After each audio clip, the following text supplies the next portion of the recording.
فرزند زہرا یہ حالات برے ہیں۔ کاشانہ بصیرت ایک ایسا مکمل یوٹیوب چینل جس پر محروم بصارت کے لیے بالخصوص اور تمام افراد کے لیے بالعموم سینکڑوں کی تعداد میں اسلامی کتب دستیاب ہیں۔ لہذا گزارش ہے کہ آپ اپنی ذمہ داری نبھاتے ہوئے کاشانہ بصیرت کو سبسکرائب کرنے کے ساتھ ساتھ بیل آئیکن کو پریس کیجیے تاکہ آپ علم کے حصول کے ساتھ ساتھ مذہب اہل بیت کی اشاعت میں بھی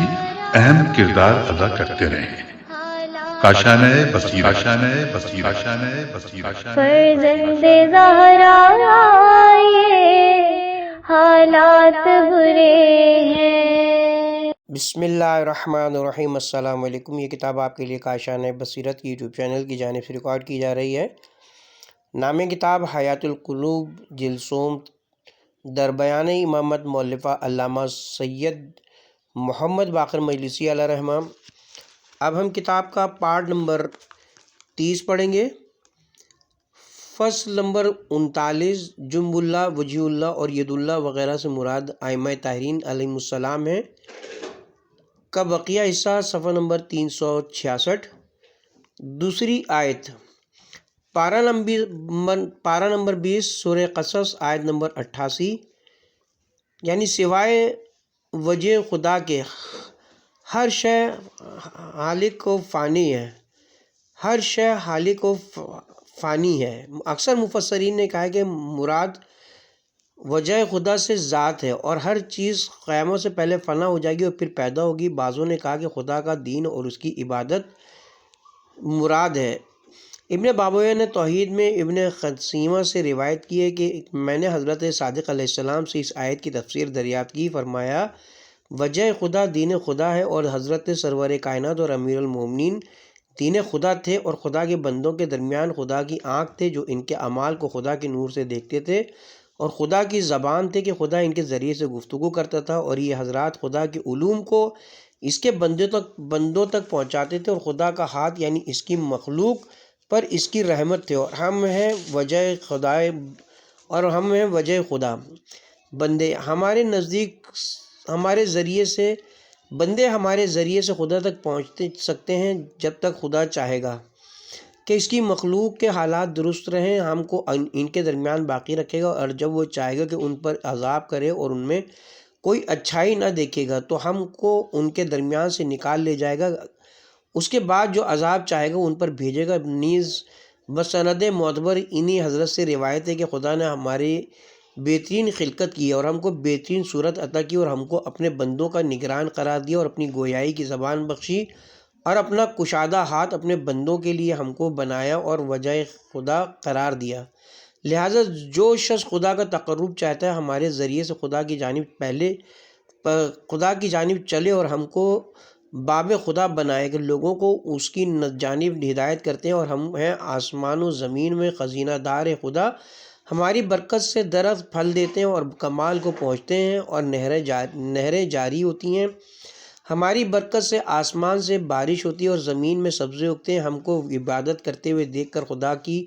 عبادت کی جاتی ہے۔ اگر ہم نہ ہوتے تو خدا کی عبادت نہ کی جاتی، یعنی ہم نے خدا کی عبادت کا طریقہ بندوں کو تعلیم کیا، یہ کہ خدا کی کامل عبادت دوسروں سے نہیں ممکن ہے،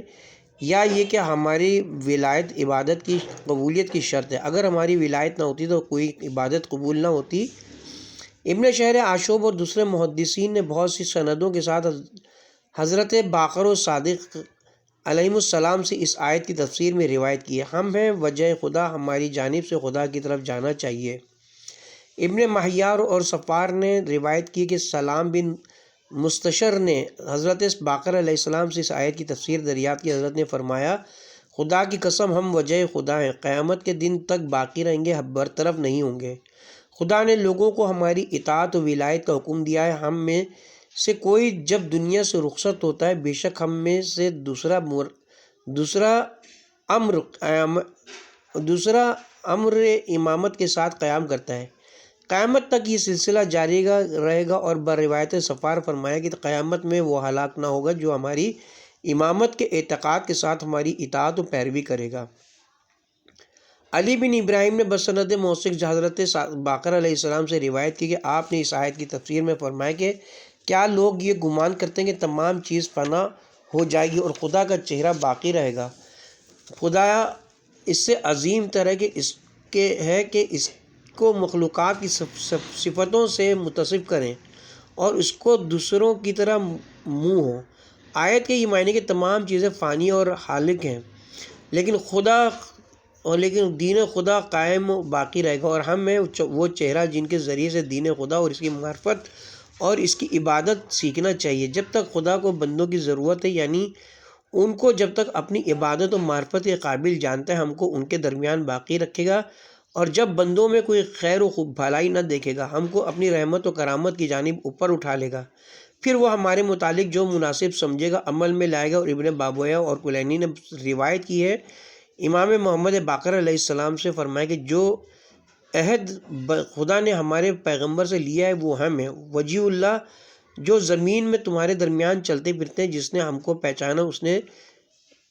نے تو پہچانا، اور جس نے نہیں پہچانا موت اس کے سامنے، اور وہ مرنے کے بعد ہم کو پہچانے گا، اس وقت پہچاننا کچھ فائدہ نہ دے گا۔ تیسری آیت سورہ رحمان پارہ نمبر 27 آیت نمبر 26 و 27، یعنی روئے زمین پر جو کچھ ہے فنا ہوگا اور تمہارے پروردگار کا چہرہ باقی رہے گا۔ جو بزرگ و مکرم میں اکثر لوگوں نے کہا ہے کہ وجہ خدا اس کی ذات مقدس ہے، اور علی بن ابراہیم نے کہا کہ مراد دین خدا، اور بسند معتبر حضرت علی بن حسین علیہ السلام نے فرمایا کہ ہم وجہ خدا ہیں، کہ خدا کی طرف منہ ہمارے ذریعے سے کیا جاتا ہے۔ اور بسند معتبر حضرت امام محمد باقر علیہ السلام سے اس قول خدا تبارک اسم ربک ذو الجلال والاکرام کی تفسیر دریافت کی۔ سورہ رحمان آیت نمبر 78 پارہ نمبر 27، یعنی تمہارے پروردگار کا نام بابرکت ہے جو جلال اور اکرام والا ہے۔ فرمایا کہ ہم جلال خدا ہیں جن کے ذریعے سے خدا بندوں کو گرامی کر رکھتا ہے، باوجود اس کے کہ ہماری اطاعت ان پر واجب قرار دی ہے۔ مؤلف فرماتے ہیں کہ قرآن مجید عربی زبان میں نازل ہوا اور زبان عرب کا دار و مدار کنایہ اور استعارات پر ہے، اور جو کلام استعارہ تشبیہ و مجاز سے خالی ہوتا ہے وہ فصیح و بلیغ نہیں سمجھا جاتا۔ اور جناب رسول خدا اور ائمہ طاہرین نے بھی اسی طرح کلام فرمایا، اور فصحائے عجم کا دار و مدار بھی اسی پر ہے۔ چنانچہ کہتے ہیں کہ فلاں کا منہ لوگوں کے پاس ہے، یعنی فلاں شخص لوگوں میں عزت والا ہے، اور منہ کو جہد و جانب پر اطلاق کرتے ہیں، اور ہاتھ کا اطلاق نعمت پر تو بہت ہے، جیسا کہ عرب کرتے ہیں کہ فلاں کا ہاتھ فلاں پر ہے، یعنی فلاں شخص کو فلاں سے فائدہ اور نعمت حاصل ہے، اور ہاتھ سے قدرت و طاقت مراد لیتے ہیں کہ فلاں مرد نے ہاتھ مہیا کر لیا ہے، یعنی فلاں مرد نے طاقت حاصل کر لی ہے۔ اس طرح ائمہ علیہم السلام وجہ اللہ ہے، یعنی خدا ان کو گرامی رکھتا ہے، جس طرح کہ چہرہ تمام اعضاء میں سب سے گرامی اور بلند مرتبہ ہے۔ نیز کوئی شخص کسی جانب آ جاتا ہے تو منہ کی طرف جاتا ہے، اسی طرح جو شخص خدا کا راستہ اور اس کا قرب چاہتا ہے اس کو چاہیے کہ ان حضرات کی طرف آئے۔ نیز یہ حضرات جہد میں نیز یہ افراد جہد ہیں کہ خدا نے لوگوں کو حکم دیا کہ ان کی طرف جائیں، اور تمام چیزیں خالق و باطل ہیں سوائے ان کے دین اور طریقے کے۔ عین کے معنی آنکھ کے اور جاسوس کے بھی ہیں، اور ہر چیز سے معزز کے معنی بھی ہیں۔ یہ حضرات عین خدا ہیں، یعنی لوگوں کے نگران اور ان کے اعمال کے گواہ ہیں۔ جس طرح آدمی آنکھ سے دیکھتا ہے اور حالات پر مطلع ہوتا ہے، اسی طرح خدا نے ان حضرات کو بندوں پر موکل قرار دیا کہ ان کے احوال سے مطلع رہیں اور خدا کی جانب سے نگران ہیں، یعنی برگزیدہ خلق ہیں۔ چنانچہ ابن اسیر نے علماء عامہ سے نقل کیا کہ ایک شخص طواف میں مسلمانوں کی عورتوں کو گھورتا تھا، امیر المومنین نے اس کے منہ پر تماچا مارا۔ اس نے آ کر حضرت عمر سے شکایت کی، انہوں نے کہا اللہ کی آنکھوں میں سے ایک آنکھ ہے، اللہ کی آنکھوں میں سے ایک آنکھ نے تجھ کو درست و صحیح مارا۔ ابن اسیر نے کہا اس کا مطلب یہ کہ خدا کے مخصوصوں میں سے ایک مخصوص ہے، نیز وہ حضرات ید اللہ ہیں، یعنی نعمت و رحمت الہی بندوں کے لیے ہے، یا خدا کی قدرت مطہر ہے، اور جنب اللہ اس اعتبار سے کہ خدا کی جانب سے کہ خدا نے خلائق کو حکم دیا ہے کہ ان کی جانب جائیں، یا خلق میں خدا کے نزدیک سب سے زیادہ مقرب ہیں، یا یہ کہ جو شخص قرب الہی چاہتے ہیں تو اس کو چاہیے کہ ان حضرات کے تقرب حاصل کرے اور ان کی اطاعت کرے۔ کفامی نے حضرت امام محمد باقر علیہ السلام سے روایت کی کہ جنب اللہ کے معنی یہ ہے کہ کوئی شخص پیغمبر سے زیادہ خدا کا مقرب نہیں، اور کوئی ان کے وسیع یعنی علی سے زیادہ پیغمبر کا مقرب نہیں، لہٰذا وہ قرب خدا میں اس کے مانند ہیں جو کسی کے پہلو میں ہو، جیسا کہ فرمایا ہے یا حسرتی ما فطرت فی جنب اللہ، یعنی افسوس کہ میں نے دوستان خدا کی ولایت و دوستی حاصل نہ کی۔ اور کہتے ہیں کہ ائمہ علیہم السلام باب اللہ ہیں، کیونکہ خدا بند عالم اپنے ذات اقدس کے تقدس کے سبب خلائق سے پوشیدہ ہے، اور اپنے پیغمبر اور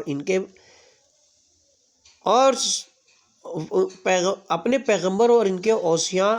اوصیاء بندوں کے لیے ظاہر کیے اور اپنا علم ان کو سپرد فرمایا تاکہ لوگوں کو معرفت خدا اور اس کے احکام و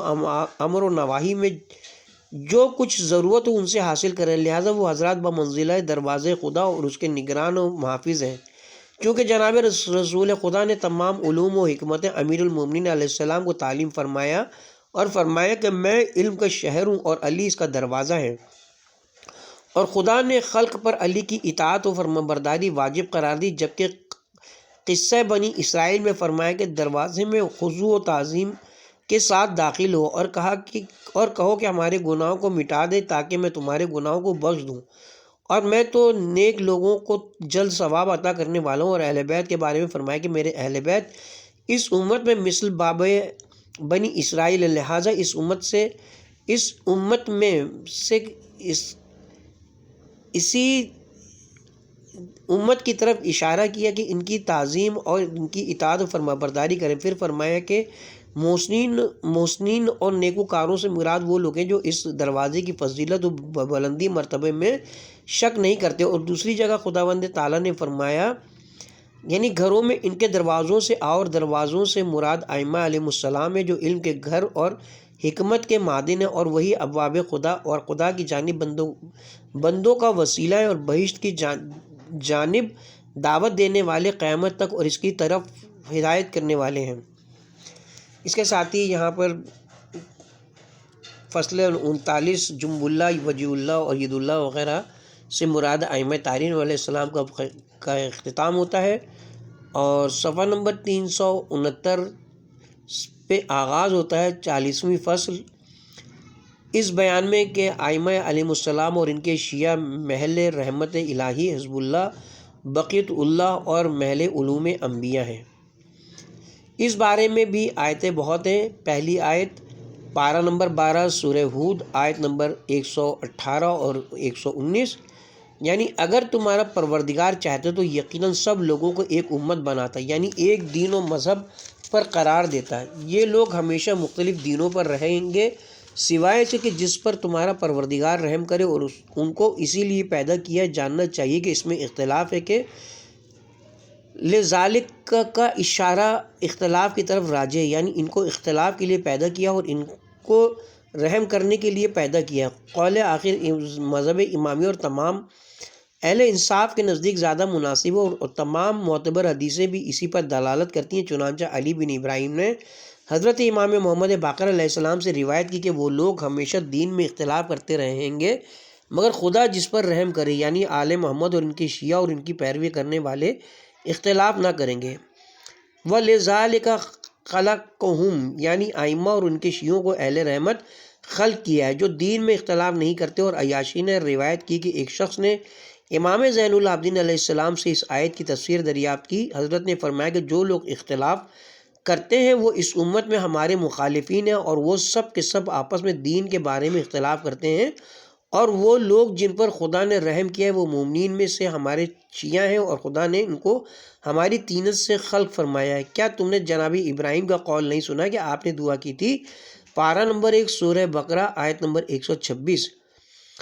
خدا بندہ اس شہر یعنی مکہ کو مقام امن قرار دے، اور یہاں کے رہنے والوں کو جو اللہ اور روز آخرت پر ایمان لائے ہیں ان کو پھلوں کی روزی دے۔ حضرت نے فرمایا کہ اس سے مراد ہم اور ہمارے شیعہ ہیں۔ حق تعالیٰ فرماتا ہے کہ کہ جو کافر ہو گئے تو اس کو ہم تھوڑا فائدہ دنیا میں پہنچائیں گے، پھر ہم اس کو عذاب جہنم سے مضطرب و مخزون بنا دیں گے۔ حضرت نے فرمایا کہ کافروں سے مراد وہ ہے جس نے ان کی امت میں سے حضرت ابراہیم کے وصی سے انکار کیا اور ان کے وصی کی اطاعت نہیں کی، اور خدا کی قسم اس امت کا حال بھی ایسا ہی ہے، یعنی جن لوگوں نے اپنے پیغمبر کی اطاعت کی انہوں نے نجات پائی اور مومنین میں داخل ہوئے، اور جن لوگوں نے ان حضرت کے وصی کی مطابقت نہیں کی وہ کافر ہیں اور حضرت کی برکت کے سبب چند روز دنیا کی نعمتوں سے فائدہ اٹھایا اور آخرت میں ان کی بازگشت جہنم کی آگ کی جانب ہے۔ اور توحید میں حضرت صادق علیہ السلام سے خدا کی اس قول کی تفسیر میں روایت کی ہے وَلِكَذَلِكَ خَلَقَهُمْ، یعنی خدا نے خلق کیا ان کو اور اس لیے کہ وہ ایسے کام کریں جو خدا کی رحمت کا باعث ہو اور خدا ان پر رحم کرے۔ دوسری آیت پارہ نمبر 25 سورہ دخان آیت نمبر 40 و 41، بے شک ہم یوم فصل یعنی قیامت جب کہ نیک اور بد ایک دوسرے سے الگ کر دیے جائیں گے، کافروں کی وعدہ گاہ ہے وہ ایسا دن ہے جس میں کوئی دوست کسی دوست کے کام نہ آئے گا اور نہ ان کی مدد کی جائے گی سوائے اس کے جس پر خدا رحم کرے۔ کلینی اور ابن ماہیار نے زید بن شہام سے روایت کی ہے، وہ کہتے ہیں کہ میں ایک سفر میں حضرت صادق علیہ السلام کی خدمت میں تھا، شب جمعہ میں آپ نے فرمایا کہ قرآن پڑھو کہ یہ رات قرآن پڑھنے کی رات ہے۔ میں نے تلاوت شروع کی، جب اس آیت پر پہنچا تو حضرت نے فرمایا کہ یہ ہمارے مخالفین ہیں جن کو ان کے دوست اور پیشوا کچھ فائدہ نہیں پہنچا سکیں گے، لیکن وہ لوگ جن کو خدا نے یہ فرما کر مستثنی کر دیا کہ سوائے اس کے کہ جس پر خدا رحم کرے وہ ہم ہیں، اور ہماری شفاعت ہمارے شیعوں کو پہنچے گی اور ہماری ولایت ان کو نفع پہنچائے گی۔ ابن ماہیار نے بسند دیگر انہی حضرت سے روایت کی ہے، آپ نے فرمایا کہ رحمت خدا کے اہل ہم ہیں۔ تیسری آیت پارہ نمبر 12 سورہ ہود آیت نمبر 86، حضرت شعیب نے اپنی قوم سے کہا کہ بقیہ خدا جو تمہارے درمیان خدا نے چھوڑا ہے وہ تمہارے لیے بہتر ہے اگر تم مومن ہو۔ مفسرین نے کہا کہ بقیہ کے بارے میں بہت سے اقوال ہیں، بعضوں نے کہا کہ وہ روزی حلال ہے جو ترازو اور ناپ تول میں چوری ترک کرنے کے بعد حاصل ہو،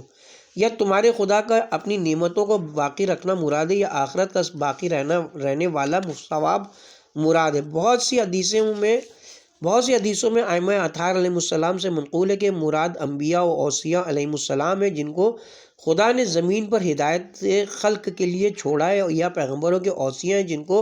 خدا نے پیغمبروں کی وفات کے بعد امت میں چھوڑا ہے، اور ان میں سب سے بہتر حضرت صاحب امر ہیں۔ چنانچہ کلینی نے بسند معتبر روایت کی ہے کہ جب حشام بن عبد المالک اور امام محمد باقر علیہ السلام کو شام لے گیا، اس کو دوبارہ پڑھتے ہیں، جب حشام بن عبد المالک امام محمد باقر علیہ السلام کو شام لے گیا، جب حشام کے دروازے پر پہنچے اس ملعون نے بنی امیہ وغیرہ میں اپنے اصحاب سے کہا کہ جب میں ان سے بات کر کے خاموش ہو جاؤں تو تم میں سے ہر ایک ان کو سرزنش اور ملامت کرنا۔ پھر حضرت کو داخل ہونے کا حکم دیا، جب حضرت داخل ہوئے تو حضرت نے تمام اہل مجلس کی طرف اشارہ کیا اور ایک مرتبہ سلام کیا اور بیٹھ گئے۔ یہ دیکھ کر اس ملعون کا غصہ حضرت پر زیادہ ہوا کہ آپ نے اس کو خصوصیت سے سلام نہیں کیا اور بغیر اس کی اجازت کے بیٹھ گئے، تو اس نے حضرت کی ذلت اور ناراضگی کی باتیں شروع کی اور بہت سی باتیں کی۔ ان کے درمیان میں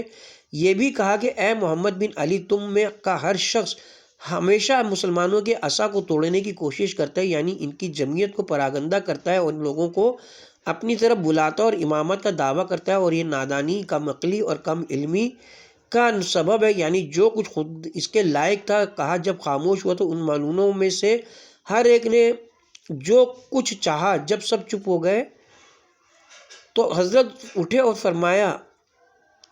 یا ایھا الناس، تم نے کیا خیال کیا اور یہ کیسی گمراہی کی راہ ہے جس پر دوڑ رہے ہو؟ شیطان تم کو کہاں لیے جا رہا ہے؟ خدا نے ہماری برکت سے تمہارے اول کی ہدایت کی اور ہماری بدولت تمہارے آخر کو ختم کرے گا۔ تم کو یہ چند روزہ اور جلد زائل ہونے والی حکومت مل گئی ہے تو کیا ہم کو آخرت میں عظیم بادشاہی حاصل ہوگی اور ہماری حکومت اور سلطنت کے بعد کوئی سلطنت نہ ہوگی، کیونکہ ہم وہ ہیں جن کا انجام بہتر ہے، جیسا کہ خداوند تعالیٰ فرماتا ہے والعاقبۃ للمتقین، یعنی نیک عاقبت پرہیزگاروں کی یہ بیان سن کر اس نے حکم دیا کہ یہ بیان سن کر اس نے حکم دیا تو ان حضرت کو قید خانے میں لے گئے۔ تھوڑی ہی مدت میں قید خانے کے نگران و ملازمین نے حضرت کی محبت و ولایت اختیار کر لی۔ قید خانے کا داروغہ شام کے پاس آیا اور اطلاع دی کہ مجھے خوف ہے کہ اگر کچھ دنوں اور یہ بزرگ اس شہر میں رہیں گے تو ہم تمام شام کے لوگ ان کے معتقد ہو جائیں گے اور تجھ کو شاہی تخت پر متمکن نہ رہنے دیں گے۔ یہ سن کر اس ملعون نے ایک حکم دیا کہ ان حضرت کو ان کے اصحاب کے مدینہ پہنچا دیں اور تاکید کی کہ کہیں راستے میں کسی شہر کے لوگ ان سے نہ ملنے پائیں اور کھانے پینے کی کوئی چیز ان کے ہاتھ فروخت نہ کریں۔ 3 روز میں تیزی کے ساتھ شہر مدائن تک حضرت کو لائے اور اس اثنا میں کوئی چیز ان لوگوں کو کھانے پینے کی نہ دی۔ جب شہر مدائن میں پہنچے جو حضرت شعیب کا شہر ہے، وہاں کے لوگوں نے شہر کا دروازہ بند کر لیا اور کوئی چیز ان کے لیے نہیں دی تو حضرت کے اصحاب بھوک اور پیاس سے بے چین ہوئے۔ اہل شہر سے ہر چند کا حال سنا مگر ان لوگوں نے شہر کا دروازہ نہیں کھولا۔ حضرت نے جب یہ حال دیکھا اس پہاڑ پر تشریف لے گئے جو شہر سے متصل تھا اور بآواز بلند ندا کی جس سے تمام شہر میں زلزلہ آیا اور فرمایا کہ شہر کے وہ لوگ جو ظالم و ستمگار ہو، میں تمہارے پیغمبر کا بقیہ خدا ہوں جیسا کہ قرآن میں خدا نے ذکر فرمایا ہے۔ ایک بوڑھے شخص نے جو اس شہر میں تھا جب یہ آواز سنی تو اپنی قوم کے پاس آ کر کہا کہ خدا کی قسم یہ وہی تمہارے پیغمبر شعیب کی آواز ہے، اگر اب بھی تم ان کے لیے بازار نہ کھولو گے تو تم کو خدا کا عذاب اوپر اور نیچے سے گھیر لے گا۔ اس مرتبہ تم میری بات کا یقین کرو اور میری اطاعت کرو، اس کے بعد چاہے مت جاننا کیونکہ میں تمہارا خیرخواہ اور ناصح ہوں۔ یہ سنتے ہی لوگوں نے بازار کھول دیے اور کھانے پینے کی بہت چیزیں مہیا کر دیں۔ جب یہ خبر حشام میں ملعون کو پہنچی اس نے بوڑھے شخص کو پکڑ کر بلایا اور پھر کسی کو نہیں معلوم ہوا کہ اس غریب پر کیا گزری۔ یہ حدیث اور بہت سے معجزے اور طولانی قصے ان حضرت کے حالات میں آئندہ مذکور ہوں گے انشاءاللہ تعالی، اور حضرت امام رضا علیہ السلام کی ولادت کے سلسلے میں بھی ایسے ہی واقعات بیان ہوں گے انشاءاللہ۔ اور جب حضرت امام رضا پیدا ہوئے تو امام موسیٰ کاظم علیہ السلام نے ان حضرت کو گود میں لے کر ان کے کانوں میں اذان و اقامت کی اور ان کے تعلق کو آب فرات سے دھویا۔ پھر آپ کی والدہ نجمہ کو دیکھ کر فرمایا کہ اس کو لو، یہ زمین پر بقیہ اللہ ہے۔ اور بسند معتبر احمد بن اسحاق سے منقول ہے کہ حضرت امام حسن عسکری علیہ السلام ایک روز بیت الشرف سے باہر تشریف لائے۔ ایک بچہ ان کے کاندھے پر 14ویں رات کے چاند کے مانند بیٹھا تھا جو جسم کے لحاظ سے 3 سالہ معلوم ہوتا تھا۔ امام نے فرمایا کہ یہ میرا فرزند جناب رسول خدا کا ہم نام ہے۔ اس کے بعد وہ بچہ نہایت فصیح عربی زبان میں گویا ہوا اور فرمایا کہ میں زمین پر بقیہ خدا ہوں اور دشمنان خدا سے انتقام لوں گا۔ نیز حضرت امام محمد باقر علیہ السلام سے منقول ہے کہ جب حضرت صاحب الامر ظاہر ہوں گے سب سے گفتگو میں اسی آیت کی تلاوت کریں گے، بقیت اللہ خیر لکم ان کنتم مومنین۔ پھر فرمائیں گے کہ میں تم پر بقیہ خدا، حجت خدا اور خلیفہ خدا ہوں۔ اور پھر جو شخص ان حضرت کو سلام کرے گا یہ کہے گا السلام علیکہ یا بقیت اللہ فی ارضہ۔ اور ابن شہر آشوب نے روایت کی ہے کہ حضرت صادق علیہ السلام نے فرمایا کہ ہم میں کعبہ خدا، ہم میں قبلہ امور، ہم میں بقیہ خدا۔ اور کافی میں بسند معتبر روایت کی کہ ایک شخص نے حضرت صادق علیہ السلام سے پوچھا کہ جب لوگ حضرت قائم کو سلام کریں گے تو کیا امیر المومنین کہہ کر سلام کریں گے؟ فرمایا نہیں، یہ نام تو خدا نے حضرت علی علیہ السلام کے لیے مخصوص فرمایا اور نہ ان سے پہلے اس نام سے کسی کو مسمہ کیا، نہ آپ کے بعد سوائے کافر کے کوئی اپنے لیے یہ نام جائز نہ رکھے گا۔ راوی نے کہا کہ آپ پر فدا ہوں، آپ کو کس طرح سے لوگ سلام کریں گے؟ فرمایا کہ السلام علیکم یہ بقیت اللہ۔ اس کے بعد حضرت نے اسی آیت کی تلاوت فرمائی۔ 4 آیت، پارہ نمبر 6 سورہ معاہدہ، آیت نمبر 56۔ یعنی جو شخص خدا اور اس کے رسول اور صاحبان ایمان یعنی ائمہ معصومین علیہ السلام کو اپنا ولی قرار دے گا تو وہ بے شک خدا کے لشکر میں ہوئے اور ایسے ہی لوگ غالب ہیں۔ جناب امیر علیہ السلام نے فرمایا کہ صاحبان ایمان وہ لوگ ہیں جو ہر زمانے میں پیغمبر خدا کے اوصیاء میں سے امین خدا ہیں، اور توحید میں حضرت صادق علیہ السلام سے روایت کی کہ رسول خدا جب قیامت میں آئیں گے تو نور پروردگار عالم سے مستفیض ہوں گے، اور ہم نور رسالت سے، اور ہمارے شیعہ ہمارے نور سے، اور ہمارے شیعہ حزب اللہ ہیں اور وہی غالب ہیں۔ نور خدا سے مراد دین خدا ہے اور ہمارے شیعہ اسی سے متمسک ہوں گے۔ حق تعالیٰ نے دوسری جگہ منافقوں کی صفت میں فرمایا ہے اولئک حزب الشیطان هم الخاسرون۔ علی بن ابراہیم نے کہا کہ وہ شیطان کے لشکر اور اس کے مددگار ہیں، اور یقیناً شیطان کا لشکر گھاٹے میں۔ پھر مومنین کی صفت میں فرمایا پارہ نمبر 28 سورہ مجادلہ آیت نمبر 22، یعنی یہ لوگ خدا کا لشکر ہیں، اور آگاہ ہو جاؤ کہ یقیناً خدا کا لشکر کامیاب ہے، اور ان کے دشمن شیطان کا لشکر ہیں، اور ان کے دشمن شیطان کا لشکر ہے۔ علی بن ابراہیم نے اور محدثین عامہ میں سے حافظ ابو نعیم نے امیر المومنین سے روایت کی کہ سلمان نے بیان کیا کہ میں جس وقت رسول خدا کے پاس آتا تھا وہ حضرت امیر کے کندھے پر ہاتھ رکھ کر فرماتے تھے کہ یہ یعنی علی اور اس کا لشکر سب کے سب رستگار و کامیاب ہے، یعنی مطلق شیعہ جو تشیع میں سلمان کے تابع ہے، یا نجمی لوگ جو محبت و ولایت اہل بیت اختیار کریں گے، اور یہ واضح تر ہے۔ 5ویں آیت پارہ نمبر 29 سورہ احقاف آیت نمبر 4، اے محمد تم بت پرست مشرکوں سے کہو کہ تم لوگ خدا کے سوا جن کو پکارتے ہو مجھ کو دکھاؤ کہ انہوں نے زمین میں کیا پیدا کیا ہے، یا آسمانوں کے پیدا کرنے اور ان کے نظم و نسق میں ان کی کوئی شرکت ہے۔ اس قرآن سے پہلے کی کوئی کتاب یا علم کا کچھ بقیہ لاؤ اگر تم سچے ہو۔ مفسروں نے کہا ہے کہ آثار علم علوم کا بقیہ ہے جس کو اگلے لوگوں سے نقل کرتے، اور کلینی اور صفار وغیرہ نے امام محمد باقر علیہ السلام سے روایت کی کہ کتاب سے مراد توریت ہے، اور توریت و انجیل ہے، اور آثار علم سے مراد پیغمبروں کے علوم ہے، اور حضرت صادق علیہ السلام سے منقول کے کتاب جعفر اور موصف فاطمہ صلوات اللہ علیہا آثار علم میں داخل ہیں۔ اس کے ساتھ ہی فصل نمبر 40 ائمہ اور ان کے شیعہ محل رحمت الہیہ کا اختتام ہوتا ہے، اور آغاز ہوتا ہے 41ویں فصل ان آیتوں کے بیان میں جو فرشتوں کی اہل بیت اور ان کے شیعوں سے دوستی و محبت کے ذکر میں نازل ہوئی ہیں۔ ارشاد رب العزت ہے پارہ نمبر 24 سورہ مومن آیت نمبر 7 تا 10، یعنی وہ لوگ جو عرش کو اٹھائے ہوئے اور وہ لوگ جو عرش کے گرد اپنے پروردگار کی تسبیح و تقدیس کرتے ہیں اور اس کی حمد میں مشغول ہیں اور اس پر ایمان رکھتے ہیں، اور ان لوگوں کے لیے طلب مغفرت کرتے ہیں جو ایمان لائے ہیں، اور کہتے ہیں کہ اے ہمارے پروردگار جس کی رحمت اور علم ہر چیز کو گھیرے ہوئے، ان لوگوں کو بخش دے جنہوں نے توبہ کی اور تیری راہ کی پیروی کی، اور ان لوگوں کو عذاب جہنم سے محفوظ رکھ۔ ہے ہمارے پروردگار ان کو ہمیشہ باقی رہنے والی بہشت میں داخل فرما جس کا ان سے تو نے وعدہ کیا، اور اس کو بھی جو ان کے آباء و اجداد ان کی عورتوں اور ان کے فرزندوں میں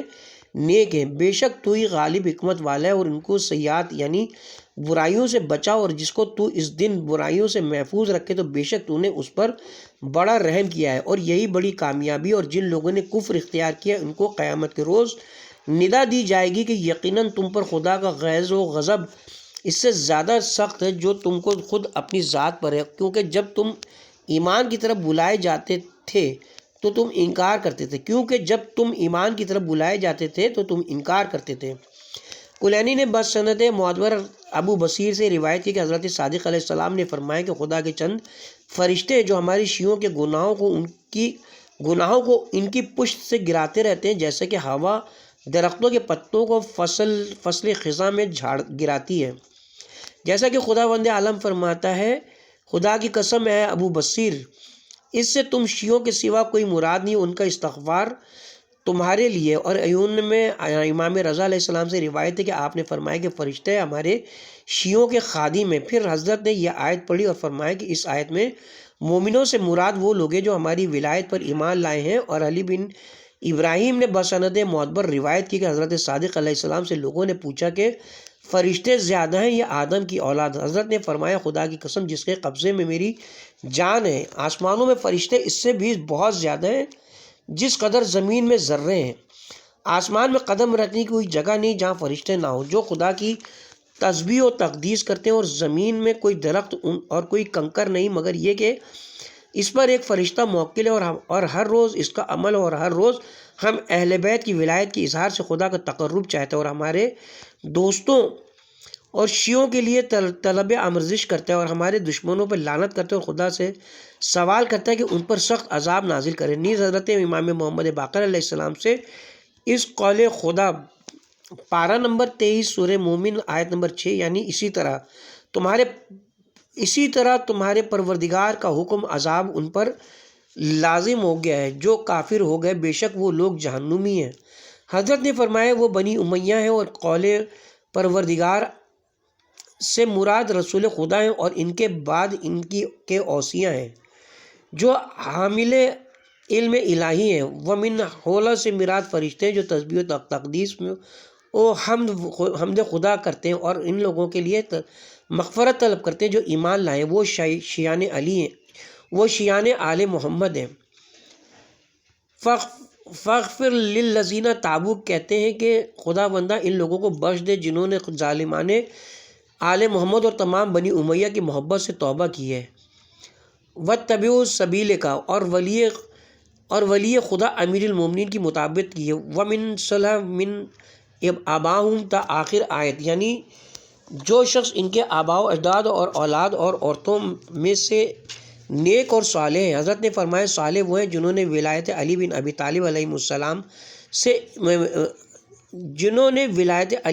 طالب علیہ السلام اختیار کی اور ان کے فرزندوں کی امامت کا اقرار کیا ہے۔ جو شخص دنیا میں ان کی ولایت کی حفاظت کرے تو وہ بے شک قیامت میں تیری رحمت کا محل ہوگا۔ یہی عظیم کامیابی اس کے لیے جو دشمنان آل محمد صلوات اللہ علیہم کی ولایت و محبت سے نجات پائے۔ ان الذین کفروا یعنی بنی امیہ اذ تدعون الی الایمان فتکفرون، ایمان سے ولایت علی بن ابی طالب مراد ابن مہیار نے ان تمام مضامین کو جابر جعفری کے واسطے سے امام محمد باقر علیہ السلام سے روایت کی ہے۔ نیز امیر المومنین سے روایت کی ہے، آپ نے فرمایا کہ میری فضیلت اس آیت کے ضمن میں جناب رسول خدا پر نازل ہوئی ہے، یعنی الذین یحملون العرش، کیونکہ جس وقت یہ آیت نازل ہوئی اس وقت میرے سوا کوئی حضرت پر ایمان نہیں لایا تھا۔ نیز حضرت امام محمد باقر علیہ السلام سے روایت کی ہے کہ فرشتوں نے 7 سال اور چند ماہ تک استغفار کسی کے لیے نہیں کیا سوائے رسول خدا کے اور میرے، لہٰذا یہ آیتیں ہمارے حق میں نازل ہوئی ہیں کیونکہ ہمارے سوا کوئی مومن نہ تھا۔ نیز مخالفوں کے طریقے سے روایت کی کہ فرشتوں نے سال تک علی پر صلوات بھیجی کیونکہ ان حضرت کے سوا کوئی ایمان نہیں لایا تھا اور نہ کسی نے نماز پڑھی تھی۔ نیز بسند معتبر حضرت صادق علیہ السلام سے روایت کی کہ سبیل خدا سے اس آیت میں علی بن ابی طالب مراد ہیں، والذین آمنوا سے شیعان علی مراد ہیں۔ اس کے ساتھ ہی یہاں پر فصل نمبر 41 فرشتوں کی اہل بیت اور ان کے شیعوں سے دوستی اپنے اختتام کو پہنچی، اور ساتھ ہی ہم یہاں پہ کتاب کے پارٹ نمبر 30 کا بھی اختتام کرتے ہیں اور 42ویں فصل سے آغاز کریں گے پارٹ نمبر 31 کا انشاءاللہ۔